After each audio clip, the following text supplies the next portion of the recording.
இன்னைக்கு வீடியோல நம்ம கொல்லிமலை பத்தி தெரிஞ்சுக்க போறோம். நம்ம நினைக்கிற மாரி கொல்லிமலை அப்படிங்கிறது ஒரு மலை கிடையாது. மிகப்பெரிய ஒரு மலைத்தொடர். மலைத்தொடர்லயே வந்து பார்த்தோம்னா, கிட்டத்தட்ட வந்து பார்த்தீங்கன்னா, ஒரு 56 சதுர கிலோமீட்டர் அளவுக்கு மிகப்பெரிய ஒரு பரப்பளவு அப்படிங்கிறது மலை மேலேயே இருக்குது. கிட்டத்தட்ட 100க்கும் மேற்பட்ட குக்கிராமங்கள் இருக்குது. இந்த மலையில முதன்மையான குடிமக்களா பழங்குடியின மக்கள் இருக்கிறாங்க. மெஜாரிட்டி பீப்பிள்ஸ் அப்படிங்கிறவங்க பழங்குடியின மக்கள் தான் இருக்கிறாங்க. அவங்களுக்கு அதிகமான அளவு தெய்வ சக்திகள் அந்த இடத்துல அதிகமா இருக்கு. தெய்வங்கள் அந்த மலைய பாதுகாக்கிறது. நம்ம மனிதர்களுக்கு அப்பாற்பட்ட நம்மளால நம்பவே முடியாத எத்தனையோ விஷயங்கள் அப்படிங்கிறது கொல்லிமலையில இருக்குது. நம்ப பகல்ல நம்ம நினைச்சிட்டு இருக்கிற மாரியே பகல்ல இருக்கக்கூடிய ஒரு உலகம் மாரியே நைட்ல ஒரு உலகம் அப்படிங்கிறது கொல்லிமலையில இருக்குது. கொல்லிமலைக்கு போயிட்டு வரவங்களுக்கு தெரியும். கொல்லிமலைன்னு சொல்லவே தமிழகத்துல எல்லாரும் என்ன சொல்லுவாங்க, கொல்லிமலைக்கு யாரோ ஒருத்தர் போயிட்டுறாங்கன்னா, "டேய் அவங்கலாம் சூனியம் வைக்கிறவங்கடா. கொல்லிமலைக்கு போனா சூனியம் பண்ணுவாங்க." அப்படி இப்படிம்பாங்க. ஆனா கொல்லிமலைக்கு போறவங்க எல்லாருமே சூனியம் பண்ணுவாங்கன்னு சொல்லி கேட்டா அப்படிலாம் கிடையாது. கொல்லிமலைக்கு வந்து தப்பான எண்ணத்தோட யாராச்சும் போனாங்க அப்படின்னா, அந்த மலை அப்படிங்கிறது கம்மியா ஒரு சொட்டு ரத்தம் வச்சா காவு வாங்கிரும். அந்த அளவுக்கு வந்து பார்த்தீங்கன்னா, அந்த மலை வாங்குதோ இல்லையோ, அந்த மலைய பாதுகாக்கக்கூடிய தெய்வ சக்திகள் காவு வாங்கிரும். அந்த மலைக்கு ஒருத்தர் போறாங்க அப்படின்னா, நல்ல எண்ணத்தோடையும், நல்ல உள்ளத்தோடையும் போயிட்டு மனசுல அழுக்கு இல்லாம போனா மட்டும் தான் நல்லபடியா போயிட்டு நல்லபடியா ரிட்டர்ன் வருவாங்க. இல்லைன்னா, தப்பான எண்ணத்தோட போயிட்டு ஒருத்தர் பத்திரமா வந்துட்டாங்க அப்படின்னா, வாழ்க்கையில மறுபடியும் அவங்க மலைய ஏற முடியாது. எந்த மலையுமே ஏற முடியாது. கால்ல அடிபட்டுரும். அந்த அளவுக்கு ரொம்ப ஒரு சக்தி வாய்ந்த மலை தான் வந்து பார்த்தீங்கன்னா, தெய்வங்கள் வாழக்கூடிய, தெய்வங்கள் பாதுகாக்கக்கூடிய ஒரு மலை தான் வந்து பார்த்தீங்கன்னா கொல்லிமலை.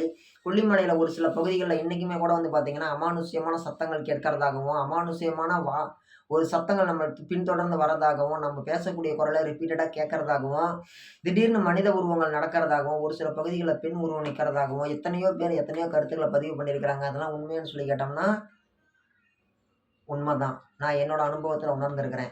நான் வந்து பார்த்தீங்கன்னா, நாங்க என்னென்ன பார்த்தேன் அப்படின்னு வெளியில சொல்ல முடியாது. வெளிப்படையா என்னால சொல்ல முடியாத அளவுக்கு நான் நெறைய விஷயங்கள அங்க உணர்ந்திருக்கிறேன்.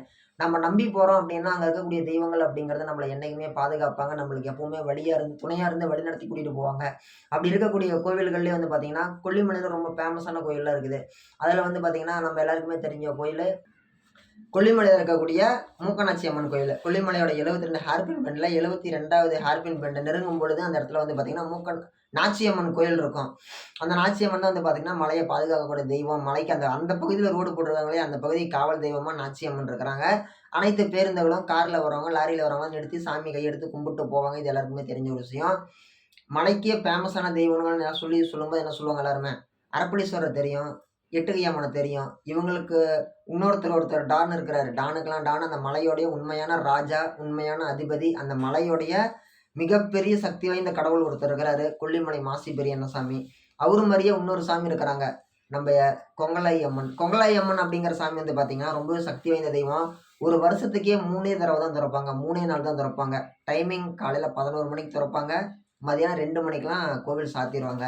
அந்த அளவுக்கு ரொம்பவே சக்தி வாய்ந்த ஒரு கோவில் தான் வந்து பார்த்தீங்கன்னா, கொங்கலாயம்மன் கோயில். கொங்கலாயம்மன் கோயில் அப்படிங்கிறது வந்து பார்த்தீங்கன்னா, செம்மேடு பகுதியில வந்து ஒரு 10 கிலோமீட்டர் உள்ள போனோம்னா கொங்கலாயம்மன் கோயில் இருக்குது. தை 1ஆம் தேதி தொறப்பாங்க. தை 1ஆம் தேதி தொறந்துட்டு, அன்னைக்கு காலையில 11 மணிக்கு தொறப்பாங்க. மதியானம் 2 மணிக்கெல்லாம் சாத்திருவாங்க. சித்திரை 1க்கு தொறப்பாங்க. 2 மணிக்கெல்லாம் சாத்திருவாங்க. அதே மாரி ஆடி 18க்கு தொறப்பாங்க. மதியானம் 2 மணிக்கெல்லாம் சாத்திருவாங்க. 3 நாள் தான் வருஷத்துல தொறப்பாங்க. ஒரு 3 மணி நேரம் அவ்வளோதான் தொறந்துட்டே இருப்பாங்க. மித்தபடி கோவில் தொறந்திருக்கும் பொழுது பெண்கள் யாருமே வந்து சாமி கும்பிட வரமாட்டாங்க. கோவில் சாத்தியிருக்கும் பொழுது மட்டும் தான் வருவாங்க. ஆண்கள் மட்டுமே வந்து கொண்டாடக்கூடிய திருவிழா தான் வந்து பார்த்தீங்கன்னா, அந்த கோவில்ல நடக்கும். பெண்களே கூட வந்து வழிபாடு பண்ண வரமாட்டாங்க அந்த கோவில்ல. அதே மாரி அந்த கோவில்ல வந்து வேற ஒருத்தர் வந்து ஒரு ஃபோட்டோ பிடிக்கிறாங்க, ஒரு வீடியோ பிடிக்கிறாங்கன்னா, பாரபட்சம் இல்லாம, தயவு தாட்சண்யம் இல்லாம, யாரா இருந்தாலும், நீங்க எவ்வளோ பெரிய டானா வேணாலும் இருந்துக்கோங்க நண்பா. நீங்க அந்த மலையில போய் யாரோ ஒருத்தர் அந்த கொங்கலையம்மன் சாமி கோயில்ல ஃபோட்டோ எடுத்துட்டீங்க அப்படின்னா, எந்த விதமான கேள்வியும் இன்றி, எந்த விசாரணையும் இன்றி, உங்களுடைய மொபைல் ஃபோன் என்பது புடுங்கி தரையில் அடித்து உடைக்கப்படும்.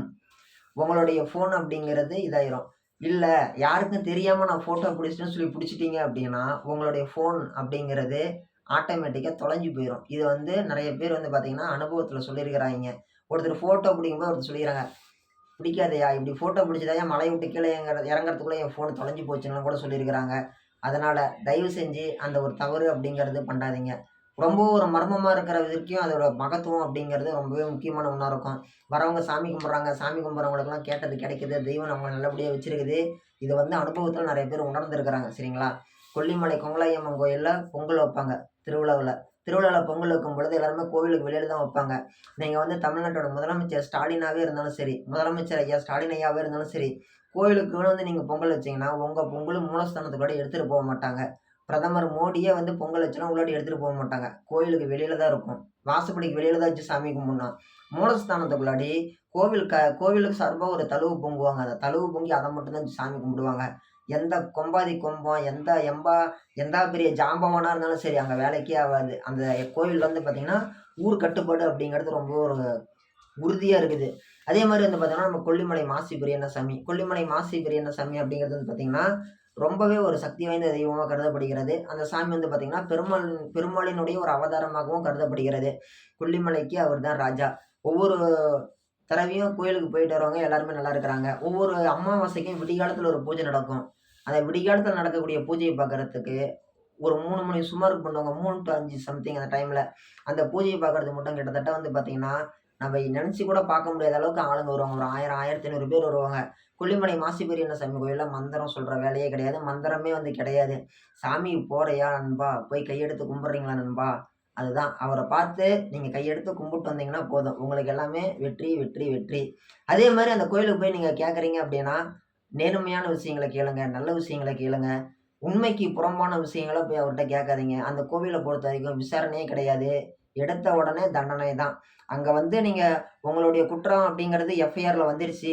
உங்களுடைய குற்றம் அப்படிங்கிறது வழக்கு அங்க உங்ககிட்ட வந்துருச்சு அப்படின்னா, நீங்க யாராச்சும் ஒருத்தரால பாதிக்கப்பட்டிருக்கிறீங்க. உங்கள யாராவது தொந்தரவு பண்ணிட்டாங்க அப்படின்னா, நீங்க வந்து நெறைய பேர் செய்யக்கூடிய தவறுகள் என்னன்னா, கோழி கொண்டு வந்து குத்துறோம். அது வந்து கோவில்ல நேர்த்திக்கடன்னு ஒரு ஐதீகம் அப்படிங்கிற பேர்ல ஒவ்வொரு வருஷமும் ஆயிரக்கணக்கான கோழிகள் அப்படிங்கிறது அங்க இருக்கக்கூடிய கோவில் வேல்கள்ல கொண்டு வந்து சுருவப்படுகிறது. பூசணிக்காலாம் சுருவி வைக்கிறாங்க. எதிரிகளால பாதிக்கப்பட்டேன். அவிங்களும் இந்த மாரி கோழி எப்படி துடிச்சு செத்து போதோ, அந்த மாரி துடிச்சு செத்து போகுதுன்னு சொல்லி பண்றாங்க. இது வந்து ஒரு நேர்த்திக்கடனா அவிங்க பண்றாங்க. நம்ம அத ஒருத்தருடைய நம்பிக்கையில வந்து நம்ம எதுவும் சொல்ல முடியாது. ஓகேங்களா? ஒவ்வொரு வருஷமும் ஆயிரக்கணக்கான ஆடுகள், கோழிகள் பலியிடப்படுகிறது கோவில்ல. ஓகேங்களா? அதே மாரி வந்து பார்த்தீங்கன்னா, கோவில்ல வந்து கோழி சொறி வைக்கிறாங்களா, இந்த அளவுக்கு அவங்க பண்ணணும்னு இல்ல.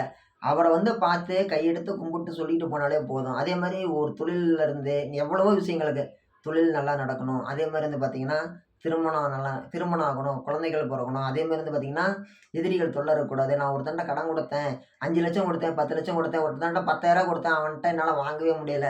இந்த மாரி யாரா இருந்தாலும் சரி, வந்து அவர பார்த்து கும்பிட்டு பேசிட்டு போறாங்கன்னா, அவிங்களுக்கு கேட்டது கிடைக்குது. கேட்காததும் கிடைக்குது. இந்த மாரி ரொம்பவே ஒரு சக்தி வாய்ந்த ஒரு தெய்வம் தான் வந்து பார்த்தீங்கன்னா, கொல்லிமலை மாசி பெரியண்ணசாமி கோயிலு. கொல்லிமலையில ஆரியூர் நாடுன்னு சொல்லக்கூடிய இடத்துல வந்து பார்த்தீங்கன்னா, கொல்லிமலை மாசி பெரியண்ணசாமி கோயில் இருக்குது. உடல் சார்ந்த பிரச்சனைகளுமே கூட வந்து பார்த்தீங்கன்னா, அந்த மலைக்கு வந்துட்டு போனாங்க அப்படின்னா, உடம்பு நல்லாயிருதுன்னு சொல்லி நெறைய பேர் வந்து அனுபவத்தில சொல்லியிருக்கிறாங்க. கொல்லிமலை மாசி பெரியண்ணசாமி கோயிலு. அதே மாரி வந்து பார்த்தீங்கன்னா, கொல்லிமலை எட்டுக்கை அம்மன் கோயிலு. கொல்லிமலை எட்டுக்கை அம்மன் கோயில் வந்து பார்த்தீங்கன்னா, ரொம்ப ஒரு பழைய பேர் என்னன்னு சொல்லி கேட்டோம்னா, கொல்லிப்பாவைன்னு சொல்லுவாங்க. என்னப்பா இது கொல்லிமலைன்னு மலை இருக்குது. அந்த சாமி பேரு கொல்லிப்பாவைன்னு இருக்குது. என்ன ஒரு 2க்கும் ஏதோ ஒரு ஒரு கனெக்டிவிட்டி இருக்கிற மாரி இருக்குதுன்னு சொல்லி கேட்டீங்கன்னா, ஆமா உண்மதான். கொல்லிமலையிலேயே வந்து பார்த்தீங்கன்னா, கொல்லிப்பாவை அப்படிங்கக்கூடிய ஒரு தெய்வம் எப்படி வந்துச்சு அப்படின்னா, அந்த காலத்தில முனிவர்களும், சித்தர்களும், ரிஷிகளும் அந்த இடத்துல இருந்திருக்கிறாங்க. அப்ப பல்வேறு அரக்கர்கள்லாம் வந்து அவைங்க தவம் பண்ணும் பொழுது, அவங்க ஒரு யாகம் நடத்தும் பொழுது நெறைய அவங்கள தொந்தரவு பண்ணி, இடையூறு பண்ணிட்டு இருந்த காரணத்தினால, இவங்க என்ன பண்ணியிருக்கிறாங்க, ஒரு தெய்வத்த அழைச்சிருக்கிறாங்க. அம்மன. அந்த அம்மன் வந்து பார்த்தீங்கன்னா, எட்டுக்கை அம்மனா வந்திருக்கிறாங்க. ஃபர்ஸ்ட்டு கொல்லி பாவை. பாவையா தான் அவங்க ஃபர்ஸ்ட் எடுத்தோனே பாவையா தான் இருப்பாங்க. இவங்க நல்ல முனிவர்கள தவம் பண்றவங்கள, யாகம் பண்ற ரிஷிகள யாராவது தொல்ல பண்ண வந்தாங்கன்னா, ஃபர்ஸ்ட்டு இவங்க ஒரு பதுமையா நிப்பாங்க பெண்ணா. இந்த பெண்மணிய பார்த்தோனே அந்த அரக்கர்கள் வந்து பார்த்தீங்கன்னா, இவங்க கிட்ட இம்ப்ரெஸ் ஆயி வருவாங்க. இவங்க பக்கத்துல வந்தோனே, அது கொல்லக்கூடிய ஒரு பாவையா மாறிடும் அந்த பெண்ணு. கொல்லி பாவை.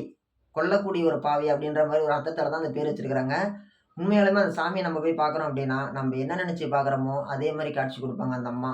நம்ம நல்லது நெனச்சு போனோம்னா நல்லது நடக்கும். நெறைய பேர் வந்து பார்த்தீங்கன்னா, பௌர்ணமி, அமாவாசை நாட்கள்லாம் வந்து பார்த்தீங்கன்னா, கோயில்ல வந்து நெறைய பேரு லட்சக்கணக்கான பேர் வந்து சாமி கும்பிடுறாங்க. கொல்லிமலை எட்டுக்கையம்மன் கோயில் வந்து பார்த்தீங்கன்னா, நடிகர் திரு ராகவா லாரன்ஸ் அவர்கள். அவரு வந்து பார்த்தீங்கன்னா, கோயிலுக்கு சாமி மூலஸ்தானம் கூரையில தான் இருக்குது. கோவிலுக்கு முன்னாடியும் படிக்கட்டுக்கிட்டயும் வந்து பார்த்தீங்கன்னா, நிழற்குடை தகரத்தில அடிச்சு குடுத்துருக்கிறாரு. அவரு ஒரு வேண்டுதல் வச்சிருக்கிறாரு. வேண்டுதல் நல்லபடியா நடந்திருக்குது. வச்சு குடுத்துருக்கிறாரு. கொல்லிமலை மாசிபெரியண்ணசாமி கோவில்லயும், எட்டுக்கை அம்மன் கோவில்லயும் மூலஸ்தானம் அப்படிங்கிறது வந்து பார்த்தீங்கன்னா, கூரை தான் மேயப்பட்டிருக்கும். சாமி வந்து பார்த்தீங்கன்னா, 2 சாமியுமே உத்தரவு குடுக்கல. கட்டடம் கட்டுறதுக்கு. மேல கோபுரம் கட்டுறதுக்கு 2 சாமியுமே அனுமதி குடுக்கல. என்ன காரணம்? தெய்வத்திற்கு இதுதான் ரொம்ப புடிச்சிருக்குது. தெய்வத்துக்கு இதுதான் நிறைவா இருக்குது. அதன் காரணமா, அதன் பொருட்டு இந்த மாரி கோபுரம் கட்டுறதுக்கு சாமி உத்தரவு குடுக்கல. அனுமதியும் யாருக்கும் குடுக்கல. இது வந்து பார்த்தீங்கன்னா, ரொம்ப வருஷமா இதே மாரி தான் இருக்குது. இனி வரும் காலங்கள்லயும் இப்படித்தான் இருக்கும். இன்னொன்னு வந்து பார்த்தீங்கன்னா, கொல்லிமலையில வந்து பார்த்தீங்கன்னா, நெறைய பேர் சொல்லக்கூடிய விஷயங்கள் வந்து அமானுஷ்யமான விஷயங்கள் இருக்குதுன்னு சொல்றாங்க. நீங்க தமிழகத்துல எந்த ஒரு மூலைக்கு வேணாலும் போங்க. இந்தாண்ட கன்னியாகுமரிக்கு போனாலும் சரி, இந்தாண்ட வேலூர், குடியாத்தம், ராணிப்பேட்டை, கள்ளக்குறிச்சி, சின்ன சேலம், நார்த் ஆற்காடு, சவுத் ஆற்காடு எங்க வேணாலும் போங்க. போயிட்டு கொல்லிமலைன்னு பேர் சொன்னீங்கனாலே எல்லாருமே ஒரு செகண்ட் அப்படி அதிர்ச்சி ஆயிட்டு அப்புறமேட்டு தான் ரிலீஸ் ஆவாங்க. ஓகேங்களா? ஏன்? அந்த அளவுக்கு அந்த இடத்துல மர்மமான விஷயங்கள் இருக்குது. அது சம்மந்தப்பட்ட விஷயங்கள் வந்து பார்த்தீங்கன்னா, நம்ம 2வது பார்ட்ல சொல்லலாம். இது வந்து முதல் பார்ட்டு.